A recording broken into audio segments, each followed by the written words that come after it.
I, 27M, am currently sitting in a half-empty apartment, and the silence is the loudest thing I've ever heard.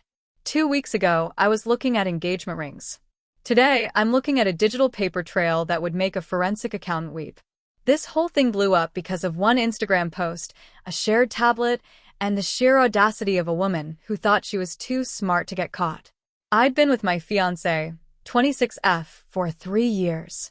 We met in grad school, and honestly, I thought we were the power couple everyone liked. I'm a senior analyst, and she's in high-end real estate. She was always networking or at late-night closings, and because I trusted her, I never questioned it. But the vibe shifted about a month ago. She became what I call a bathroom phone person. The phone went everywhere, the shower, the bathroom, even just to the kitchen to grab water. The breaking point was a random Thursday. She was in the shower, and her phone was on the nightstand. It buzzed with a telegram notification.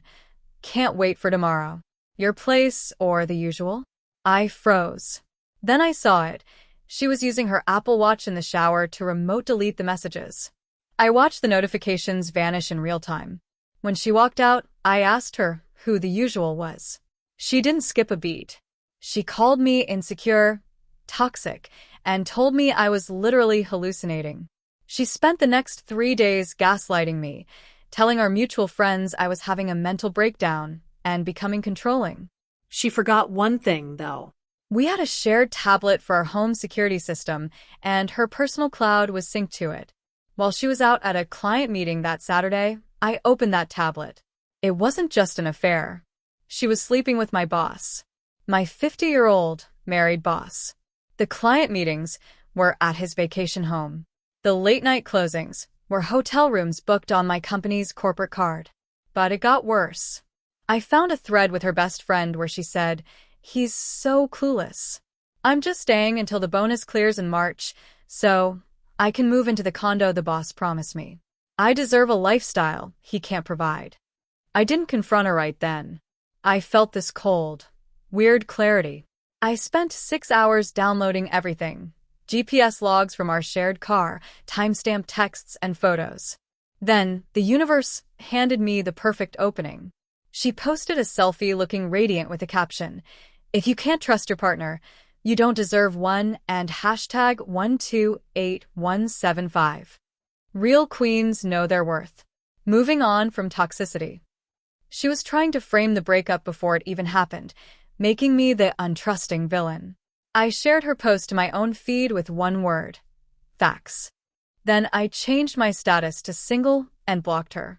I moved my essentials to a hotel and left the tablet unlocked on the kitchen island with a clueless messages pulled up.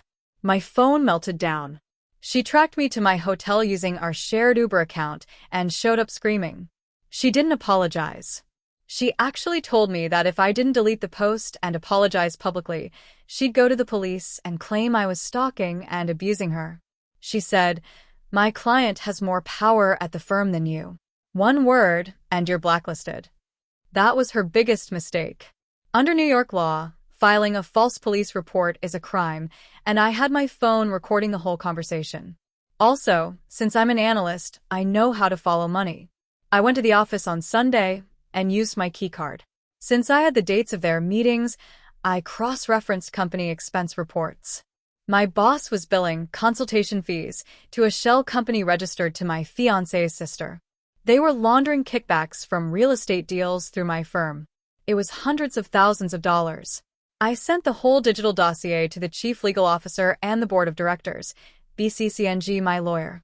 Because I reported financial fraud, I was now legally a whistleblower under the Sarbanes-Oxley Act, meaning they couldn't fire me without massive legal repercussions. By Monday afternoon, security escorted my boss out in handcuffs. My ex was actually in the lobby waiting to go to lunch with him, and she got served with a subpoena right there in front of everyone. Her queen status evaporated in about 10 seconds. The next few days were pure entitlement. Her mother called me, screaming that I was ruining a young woman's life over a lapse in judgment. Her sister, whose bank accounts were now frozen by the feds, was hysterical. My ex even left a voicemail crying that we were supposed to get married, and begging me to tell the DA. I made it all up because I was jealous. The final face-off happened when she had a court-ordered window to move her stuff out. She tried this sad girl act, asking if I was really going to let her go to jail. I told her I wasn't doing anything. She was the one who decided to be a criminal. When she tried to take an expensive espresso machine I bought, I told her to drop it. She did, and it cracked on the floor. She told me she was still going to win because the boss promised her the best lawyers. I had to give her the reality check. The boss took a plea deal this morning. He turned state's evidence against you and your sister to save his own skin. He called you the prime instigator. She actually fell against the wall. The sister started screaming at her as the elevator doors closed. The aftermath?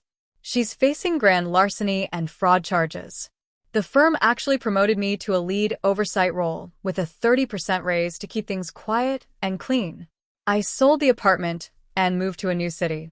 I lost a fiancé, but I gained a massive raise and my freedom. The best part? That trust your partner post she made is actually being used by the prosecution to show her premeditated pattern of gaslighting. If you enjoyed watching a queen get served a reality check with a side of legal fees, hit that subscribe button. Unlike my ex's shell company, this content is actually legitimate.